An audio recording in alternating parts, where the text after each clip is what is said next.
नमस्कार। देश और दुनिया की तमाम फटाफट खबरों में आपका स्वागत है। खबरों के लिए आपसे निवेदन कि यदि आपने हमारे चैनल को सब्सक्राइब नहीं किया तो कृपया करके देश और दुनिया की तमाम फटाफट खबरों के लिए आपके अपने चैनल को सब्सक्राइब कर लें। आप सब्सक्राइब करते हैं तो हमें हिम्मत होती है सही और सच्ची खबरें आप तक पहुंचाने की। वरना मीडिया में तो राहुल गांधी के द्वारा लगाए गए आरोपों की बात होनी चाहिए, चर्चा होनी चाहिए, चुनाव आयोग से सवाल होने चाहिए, जबकि मीडिया ने पूरे दिन भर शाम तक पूरी मेन स्ट्रीम मीडिया ने राहुल गांधी के आरोपों को खुद की तरफ से ही झूठा बताकर उसको हिट विकेट बताया। हो सकता है हिट विकेट हो सकता है झूठा हो, तो ये काम चुनाव आयोग का है, ये काम मीडिया का नहीं है। अभी भी वक्त है कि आप उन खबरों को बढ़ावा दें। हो सकता हो राहुल गांधी झूठ बोल रहे हो, लेकिन राहुल गांधी को झूठा साबित करने के लिए चुनाव आयोग को पूरे आंकड़े देने चाहिए, ना कि मीडिया को इस तरह से और आयोग को इस तरह से उसका पक्ष लेकर, खुद का पक्ष लेते हुए उनको झूठा साबित करने की कोशिश करनी चाहिए। होना ये चाहिए कि मीडिया को चुनाव आयोग से इस तरह से सवाल करने चाहिए ताकि दूध का दूध पानी का पानी हो जाता है, क्योंकि आम जनता ये देखती है कि किस तरह से सवालात किए जा रहे हैं। कांग्रेस नेता राहुल गांधी ने आज फिर कहा कि नरेंद्र मोदी तीसरी बार 25 सीट के मार्जिन से प्रधानमंत्री बने हैं। 25 सीट ऐसी जिन्हें भाजपा ने 35,000 या कम वोट से जीती। अगर हमें इलेक्ट्रॉनिक डेटा मिल जाए तो हम साबित कर देंगे कि मोदी चोरी करके प्रधानमंत्री बने हैं। राहुल ने कहा कि चुनाव आयोग को पिछले 10 साल के देश की सारी इलेक्ट्रॉनिक वोटर लिस्ट और वीडियोग्राफी देनी चाहिए। ये सब नहीं देंगे तो क्राइम है। भाजपा को चुनाव चोरी करने दे रहे पूरे देश को चुनाव आयोग से वोटर्स का डेटा मांगना चाहिए। राहुल गांधी ने कर्नाटक के बेंगलुरु में फ्रीडम पार्क में आयोजित कांग्रेस की वोट अधिकार रैली में ये बात कही। उनके साथ कांग्रेस के राष्ट्रीय अध्यक्ष मल्लिकार्जुन खड़गे भी रैली में शामिल हुए। राहुल ने कहा कि गुरुवार को आरोप लगाया था कि कर्नाटक के महादेवपुरा विधानसभा क्षेत्र में 1,250 फर्जी वोट बनाए गए, जिससे भाजपा को फायदा हुआ। भाजपा चुनाव आयोग की मिलीभगत से धांधली हुई, जिसने पीएम मोदी को तीसरी बार सत्ता में पहुंचाया। चुनाव आयोग इतना ही ईमानदार है तो उसको पूरे कागजात, क्योंकि वह बहुत कागजात मांगे हैं, तो खुद के भी कागजात दिखाने चाहिए, क्योंकि अब ये बात उस पर आती है।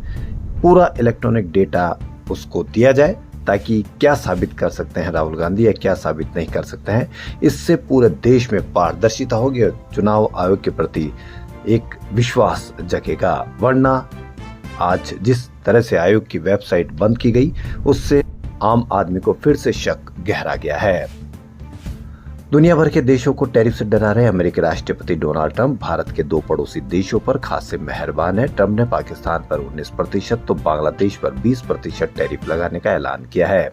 इसके उलट भारत पर 2 बार में 25% टैरिफ लगाने के आदेश दिए हैं। साथ ही सेकेंडरी सेक्शंस की धमकी भी दी है। भारत की तरह ही ब्राजील पर ट्रंप ने 50% टैरिफ लगाया है। वहीं चीन पर भी फिलहाल 30% टैरिफ लगाया जा रहा है। फाइनेंशियल टाइम्स की एक रिपोर्ट के अनुसार अगर टैरिफ दर बढ़ती है तो बड़ी दिक्कत हो सकती है। ट्रंप ने पाकिस्तान पर 19% टैरिफ लगाया। मीडिया कह रहा होगा कि टैरिफ 19% लगाया तो पाकिस्तान को नुकसान है, हम पर जितना ज्यादा टैरिफ लगेगा उतना हम आत्मनिर्भर बनेंगे। उत्तरकाशी के धराली गांव में आई आपदा का चौथा दिन है। अभी भी 100 से 150 लोग लापता है, वह मलबे में दबे हो सकते हैं।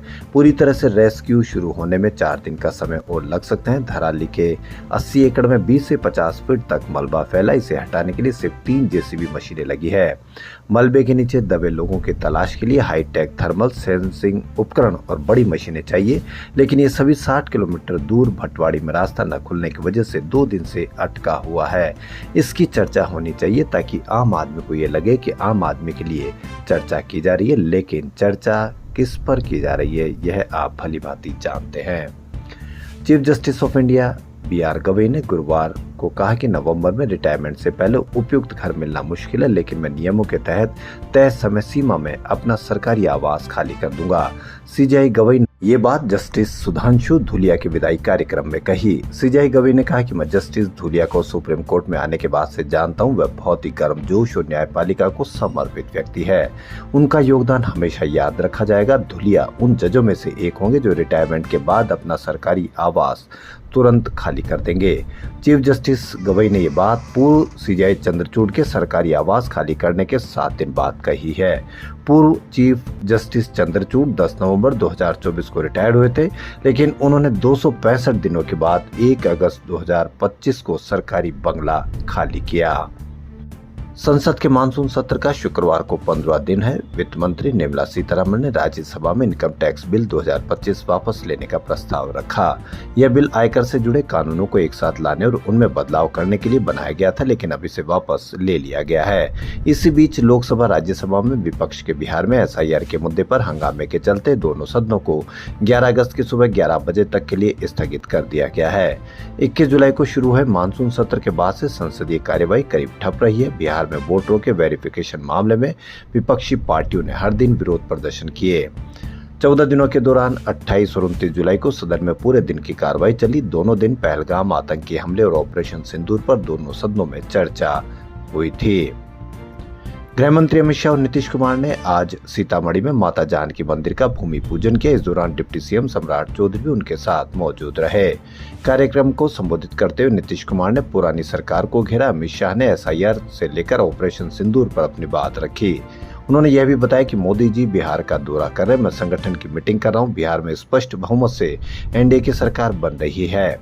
अमित शाह ने एसआईआर पर लालू राहुल को घेरते हुए कहा कि जो भारत में जन्मा नहीं उसे वोट देने का अधिकार नहीं। घुसपैठिए इन लोगों के वोट बैंक है, इसलिए उनको परेशानी है। तो खबरों में फिलहाल इतना ही। यदि आपको हमारा चैनल पसंद आए तो लाइक, सब्सक्राइब और शेयर अवश्य करें। धन्यवाद।